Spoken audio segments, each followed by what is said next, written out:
നമ്മൾ ഉണ്ടാക്കാൻ പോകുന്ന സാധനത്തിൻ്റെ പേരാണ് ഷവർമ. അതും വീട്ടിലുള്ള സാധനങ്ങൾ വെച്ച് ഏറ്റവും സിമ്പിളായിട്ട്.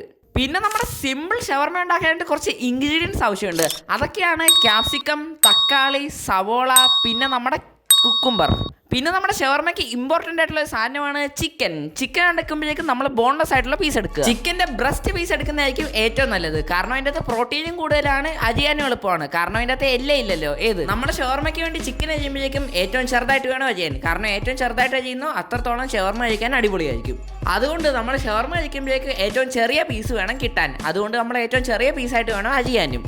ഇനിയിപ്പോൾ നമ്മൾ വലുതായിട്ട് അരിഞ്ഞു വെച്ച ചിക്കൻ ആണെങ്കിലും സീനൊന്നുമില്ല, എങ്കിലും ചെറിയ പീസ് കഴിക്കാനായിരിക്കും കുറച്ചും കൂടി ടേസ്റ്റ് അടിപൊളി. നമ്മൾ ഷവർമയ്ക്ക് വേണ്ടി ഏറ്റവും ചെറുതായിട്ട് ചിക്കൻ അരിയുന്നത് വലിയ പണിയൊന്നുമില്ല. നേരെ ചിക്കൻ എടുക്കുക, ഫസ്റ്റ് ഹൊറിസോണ്ടൽ കട്ട് ചെയ്യുക, പിന്നെ വെർട്ടിക്കൽ കട്ട് ചെയ്യുക. നമുക്ക് ഏറ്റവും ചെറുതായിട്ട് കിട്ടുന്നതായിരിക്കും. ഇനിയിപ്പോൾ നിങ്ങൾക്ക് ചിക്കനൊക്കെ അരിയാൻ മടിയുള്ളവരാണ്, സീനൊന്നുമില്ല, വേറൊരു വഴിയുണ്ട്. ഫസ്റ്റ് നമ്മൾ ചിക്കൻ എടുത്ത് വറക്കുക, പിന്നെ കൈ വെച്ചങ്ങ് ചെറുതാക്കി കൊടുക്കുക.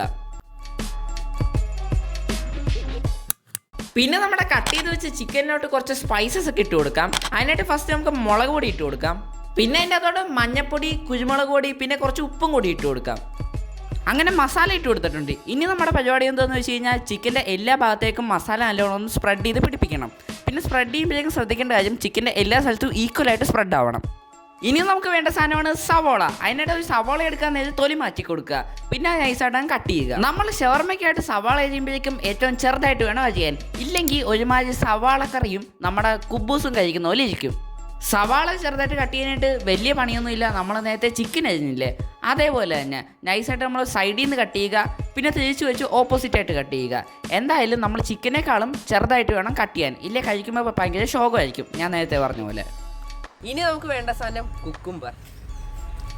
പിന്നെ കുക്കുംബർ നമ്മുടെ ഷവർമയിൽ ഏറ്റവും ഇമ്പോർട്ടൻ്റ് ആയിട്ടുള്ള സാധനമാണ്. കാരണം നമ്മൾ ഷവർമ മേടിക്കുമ്പോഴേക്കും അത് അൺബോക്സ് ചെയ്ത് നോക്കുമ്പോൾ നമുക്ക് കാണാൻ പറ്റും അതിൻ്റെ അകത്ത് കുക്കുംബർ ഇരിക്കുന്നത്.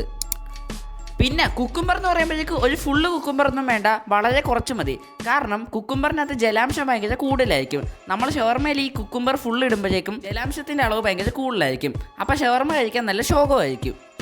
ഇനി നമ്മൾ നേരത്തെ മസാല വേട്ടി മാറ്റി വെച്ച ചിക്കൻ ഇല്ലേ, ആ നേരത്തെ എടുത്ത് എണ്ണയിലോട്ടങ്ങ് ഇട്ട് കൊടുക്കാൻ. ഇടുമ്പോഴേക്കും നല്ല ചൂടായിട്ടുള്ള എണ്ണയിലോട്ട് വേണം ഇട്ട് കൊടുക്കാൻ. അങ്ങനെ നമ്മുടെ ലാസ്റ്റ് സംഭവത്തിൽ ഇനി നമുക്ക് കുബൂസ് എടുക്കാം. കുബൂസ് എടുത്തിട്ട് അതിൻ്റെ നെഞ്ചത്തോട്ട് കുറച്ച് മയോണീസ് അങ്ങ് തേച്ച് പിടിപ്പിച്ച് കൊടുക്കാം. എല്ലാ സൈഡിലോട്ടും നല്ലോണം ഒന്ന് തേച്ച് പിടിപ്പിച്ച് കൊടുക്കണം. ഓവറായിട്ട് വെക്കണ്ട, കാരണം പുറത്ത് ചാടും. ഇനി നമുക്ക് നേരത്തെ ഫ്രൈ ചെയ്ത് വെച്ച ചിക്കൻ നേരെ എടുത്ത് ആ കുബൂസിൻ്റെ മേലോട്ടങ്ങ് ഇട്ട് കൊടുക്കാം. ഇടുമ്പോഴേക്കും എല്ലാ പോർഷനിലോട്ടും നല്ലോണം കവർ ചെയ്തിട്ട് കൊടുക്കണം. പിന്നെ കുറച്ച് ക്യാപ്സിക്കം കൂടി അങ്ങ് ഇട്ട് കൊടുക്കാം. പിന്നെ നമ്മൾ ചെറുതായിട്ട് അരിഞ്ഞ് വെച്ച സവാള ഇട്ട് കൊടുക്കാം. പിന്നെ അതിൻ്റെ അഞ്ചത്തോട്ട് തക്കാളി ഇട്ട് കൊടുക്കാം. പിന്നെ ലാസ്റ്റായിട്ട് കുക്കുംബറും കൂടി ഇട്ട് കൊടുക്കാം. ഫൈനലി എല്ലാത്തിൻ്റെയും മുകളിലോട്ടൊരു കുബൂസും കൂടി വെച്ചാൽ സംഭവം റെഡി. ഇതെങ്ങനെയുണ്ടെന്ന് ചോദിച്ചാൽ